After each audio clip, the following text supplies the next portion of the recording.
Kamato Class! Welcome back sa isa na namang pag-aaral ng aralin sa mathematics. Ipagpapatuloy lang natin ngayon ang tungkol sa conic section. Specifically, we will be working with finding the equation of a circle. The objectives of this presentation is to find the equation of a circle given its center and radius, its center and diameter, and its center and another point that lies on the circle. Sa nakaraang panayam, pinag-aralan na natin ang tungkol sa conic section, especially circle. So let us recall this. That the standard form of the equation of a circle is quantity x minus h to the second plus the quantity y minus k to the second is equal to r squared. Tandaan, kapag pinag-uusapan ng standard form, ang ating center point ay h, k, yun yung representation niya, at ang radius ay r. While the general form of the equation of a circle is x squared plus y squared plus dx plus ey plus f is equal to 0. Gagamitin natin ang mga equation na yan later on with the example, like this one. Find the equation of a circle whose center is at 0, 0 and has a radius of 4 units. So let's work on with this.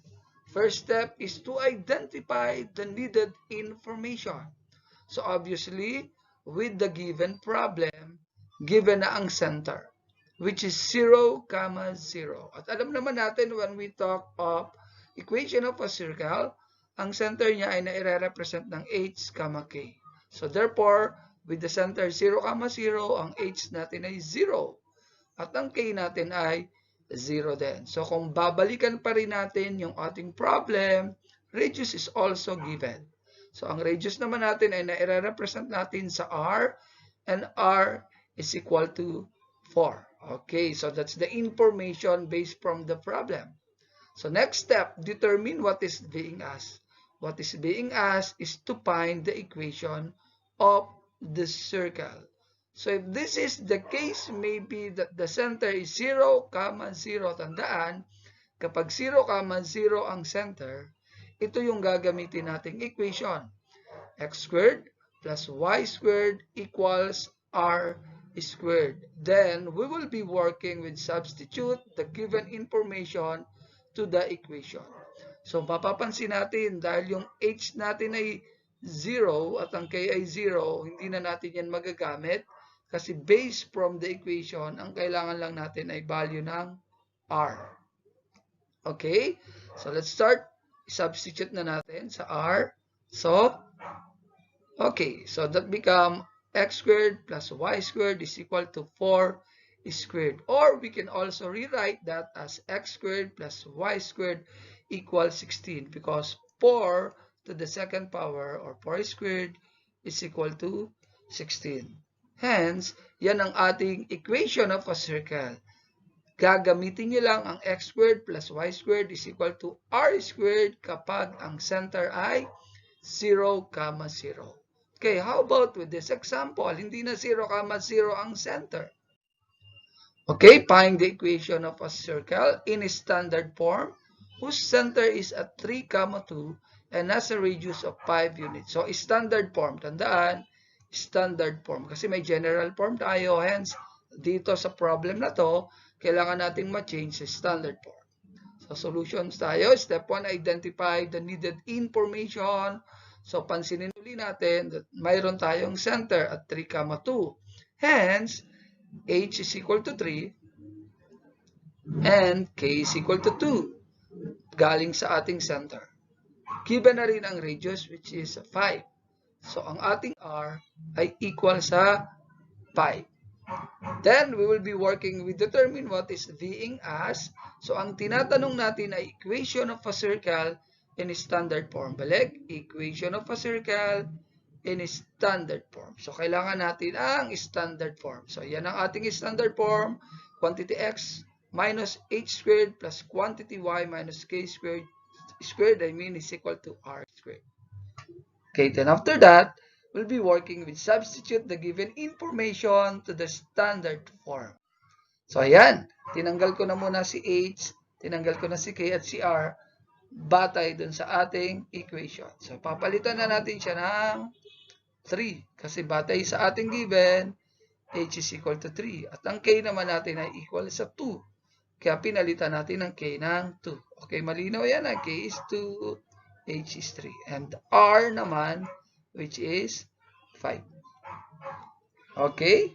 So, or, pag sinimplified natin ng 5 squared, that's 25. Therefore, we can also rewrite that as quantity x minus 3 squared plus the quantity y minus 2 squared equals 25. So, yan yung ating equation of a circle in standard form. Okay, proceed tayo. Okay, let's have another example. Find the equation of a circle in general form whose center is at negative 4, negative 2 and has radius of 2 times the square root of 3 units. So, ang hinahanap naman ay general form. So, kanina, yung example ay standard form. But the rule, let's start. Identify the needed information again. Ganun ulit tayo. Center is at negative 4, negative 2. Kaya ang h, 3. Laging ang h ay ang unang value here, yung value ng x. Tapos ang k naman yung value ng y here. So k is equal to negative 2. Given din ang radius, which is 2 times the square root of 3. Therefore, r is equal to 2 times the square root of 3. Okay, let's continue. Next step is determine what is being asked. Sabi ko nga kanina, ang tinatanong naman ay equation of a circle in general form. So, kung general form yung equation of a circle, hindi natin agad yan magagawang general form. So, kailangan muna natin gamitin ang standard form. Later on, from standard form, magagawa na natin general form. Kasi ang given lang ay h at k, at dito yon makikita sa standard form. Tsaka yung r, kita yan sa standard form. So, sa general form, wala namang ganyang mga information pang given. Kaya kailangan talagang i-change sa standard form. So, substitute na natin ang information.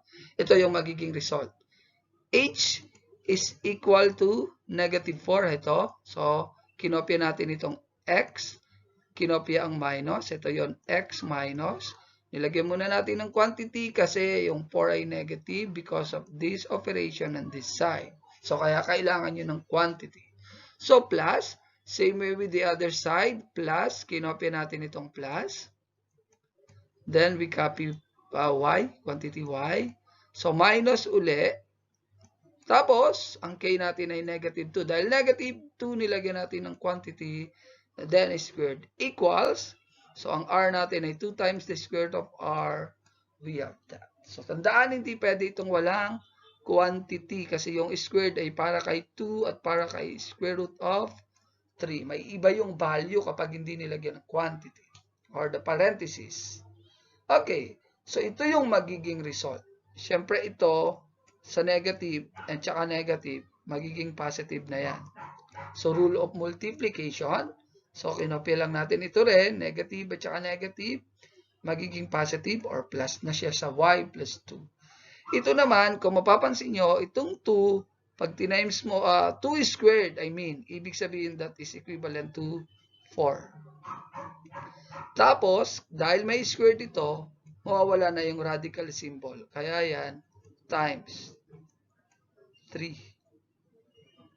So, and 4 times 3 is equal to 12.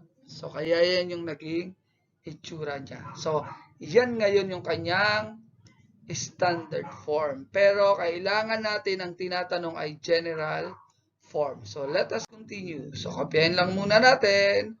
This time, dahil naka standard form na siya, so transform the standard form to general form by expanding binomial and simplify the equation.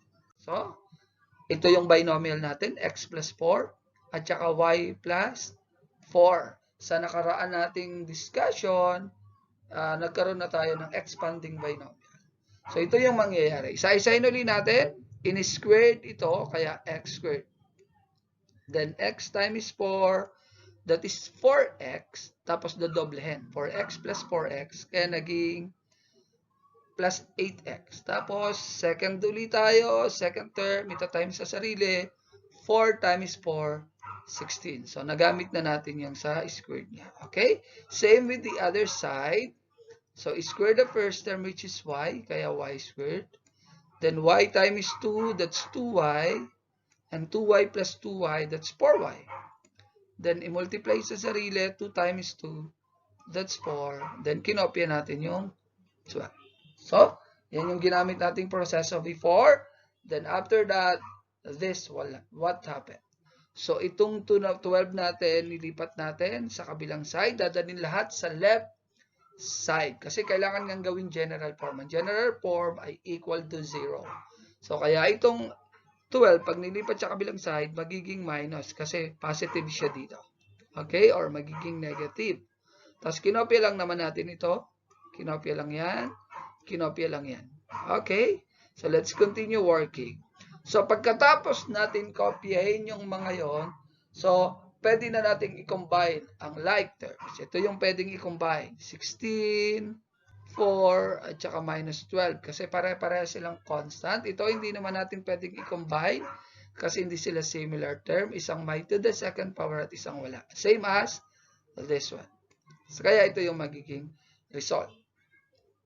So, we have this. Kinopya na natin ito kasi sa standard form, kung babalikan natin ng standard form, so, magkakaroon tayo ng x squared plus y squared, that is standard form. Pakasunod na noon ang plus dx. So, ito yung dx natin. Ano? So, yung may kalapit na x. Kasunod ng dx ay plus ey. So, ito naman yun. So, ito naman ang pwede nating isolve pa. And that's 16 plus 4, that will be 20 minus 12, that will be 8. So, equals to 0. Therefore, x squared plus y squared plus 8x plus 4y plus 8 equals 0. Yan yung ating general form ng problem na ibinigay kanina. Ito yun. Ito yung problem illustrated a while ago. Okay? Sana nasusundan natin, mga kamato class. Let's proceed with the next example. Write the equation of a circle in standard form whose center is negative 1, 6 and has diameter of 10 units. So, alamin uli natin ang given information na kailangan natin ma-identify. Siyempre, meron pa rin tayong center. So, ang h natin ay, hulaan. Okay, kung ang sagot nyo ay negative 1, that's correct. At ang k natin ay, okay, kung ang sagot nyo ay 6, that is also correct. So, ngayon, wala tayong radius. Pero, dahil ang given diameter, kaya binanggit ko na walang radius. Kaya nilagyan ko ng pero, ang radius ay kalahati ng diameter. Kaya pwede natin gamitin itong formula ito. Radius is equal to 2 divide, diameter, that's d small letter, divide 2. So, ito yung mangyayari. Ang diameter natin sa given problem ay 10, divide siya 2. Kaya ang magiging sagot dyan ay the radius is equal to 5. So, ngayon, pwede na natin ngayong i-change sa standard form. Gamit uli ang equation of a line. So, yun yung tinatanong eh. So, what is being asked? The standard form. So, ito yung ating standard form. Balikan uli natin. Huwag kalimutan. Quantity x minus h squared plus y, quantity y minus k squared equals r squared. Sinubstitute na natin uli, galing dito uli yung minus, galing sa formula, sa equation. So, ang h negative 1, kaya nilagyan ng quantity. Dito, positive naman, kaya tinuloy lang natin yung pagkopya ng formula y minus, ang k ay 6. So, pinalitan natin ng 6. So, r is equal to 5. So, we have that. So, pag tinuloy natin, syempre magiging positive na to. Kinopya na lang natin yan. And we have that. So, naging positive because itong sign na to. Tapos, kinopya lang natin ito. At itong 5 squared, we have that. And that will be the standard form of the equation of a circle. Pero, pwede rin yung r natin ay 5 squared. That's all, Kamato class. God bless us.